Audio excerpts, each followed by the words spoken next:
Okay, what the heck is going on here? Let me explain. This level is about coding. Oh my god, come on. At least give me a chance. I'm not a computer nerd too. So, have you ever seen a code?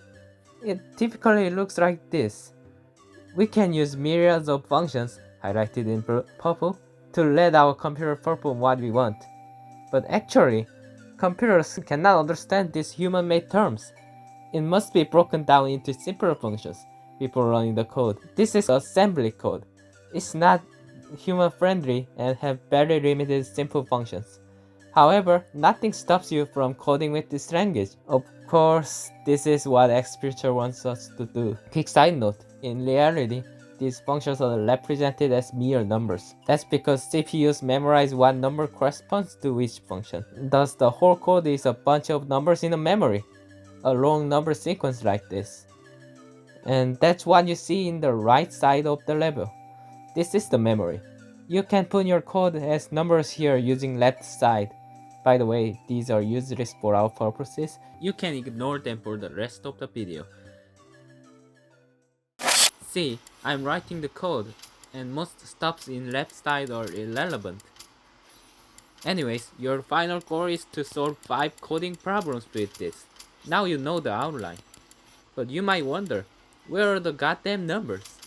Well, these alien letters are the numbers in question. Bro invented his own characters. This is the decoding table. As you can see, this number system is in base 27. Each digit can have any number from 0 to 26. It's very odd. Yet they are still numbers. The main principle doesn't change. Remember, it will read these as code. But exactly how? To illustrate, let's look into my code for problem 1 in my toy model. This is the whole code, and this is an annotated version. For each address, there are 3 digits. First digit is of a function, and other 2 indicates details. Confusing? Then just watch it work in action. I will run the code from here, from the first try. The first digit is 1, indicating the in function. This tells CPU to receive an input, which is automatically generated, and hold that number in hand. Now the CPU moves on to next try. The first digit is 4, allocated to set function. It will copy the number in hand and paste it into memory. And these numbers are here to pinpoint the specific address. It's 10 in our case, which means 27. So it works like this.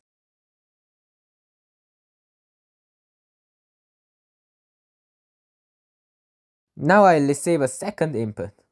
Notice the new number overwriting the old.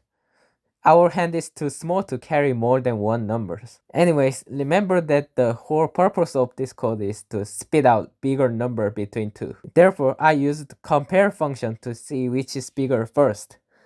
If a number in this address is greater than the one in hand, red flag will appear. If not, nothing will happen. After that, I handle 2 cases separately. When red flag is on, this if function is active. Since it points to address 7, CPU jumps and starts reading from there. In this branch, the bigger number is one stored in memory. I want to print that out, so I bring it back to hand using load function, then print out using out function. Finally, halt function is here to stop CPU running endlessly. Now watch it again in real level, in real time. Don't blink. I can move on to the next problem if my answer is correct 5 times in a row. So I'm quickly repeating the run here. 2, 3, 4. Wait, why is it not working all of a sudden? Well, this is an anti-cheat mechanism. Time for some background story. Soon after the rating, Orgesu solved the level with very computer scientific method, which is feeding a document to ChatGPT and tweak a bit, and shared his solution. It certainly couldn't be Extreme Demon anymore. But look, X-Future had been hoarding extremes for a while.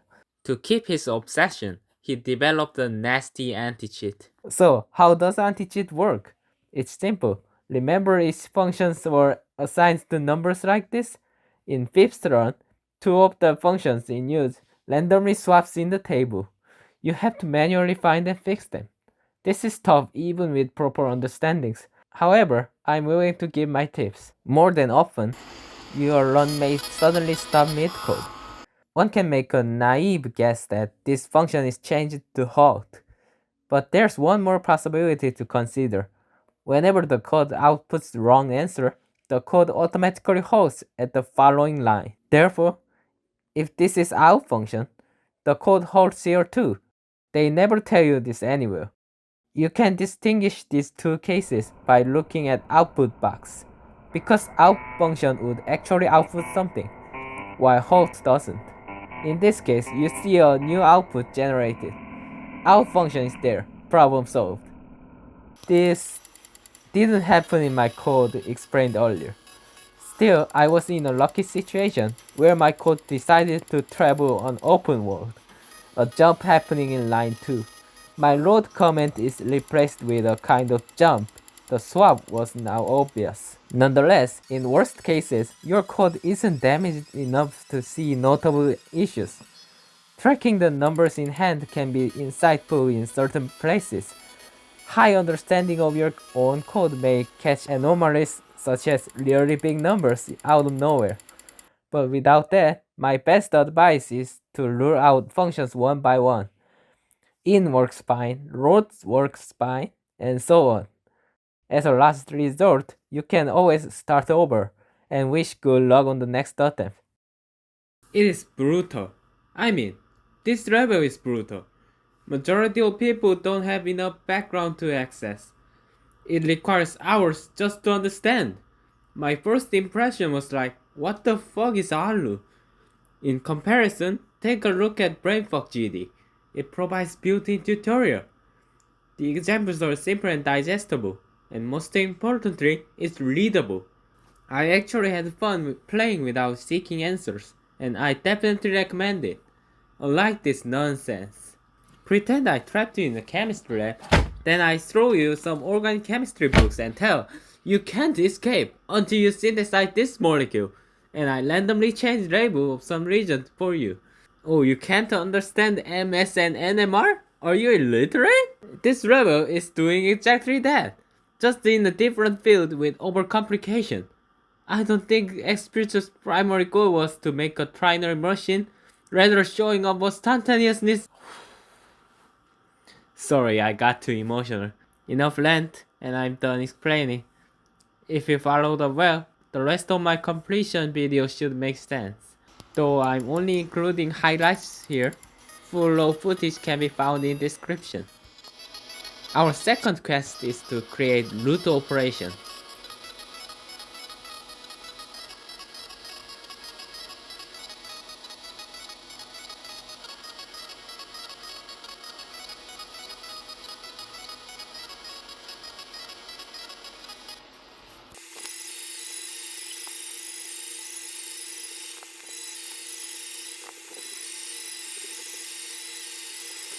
Here my code ran unexpectedly well, until it stopped at the penultimate line. It made an output, thus this line acted as out function.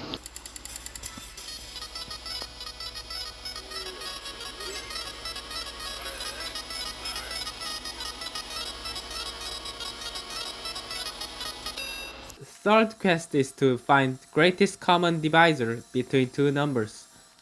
In order to solve this in a reasonable time, Euclidean algorithm is almost necessary, which wasn't trivial to non-coders like me. I solved this anti-cheat as an example a few minutes ago, by the way.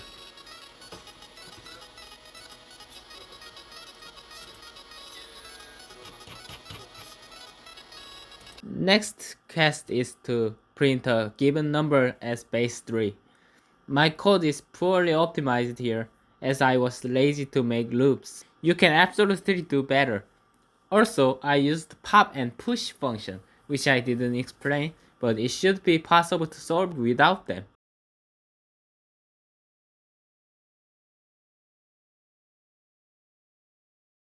For anti-cheat, I was very lucky that I struck an insta-heart here. No more thoughts required.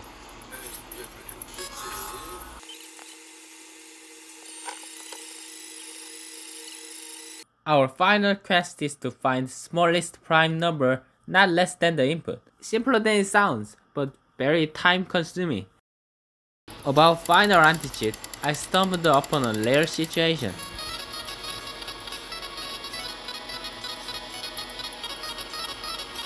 In function was called more than intended, resulting a halt at the next line. This is an exception to my protocol shown earlier, keep in mind.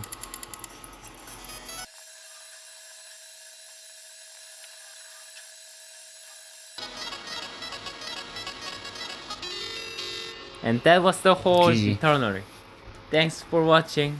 Expect more commentated videos in the future, hopefully.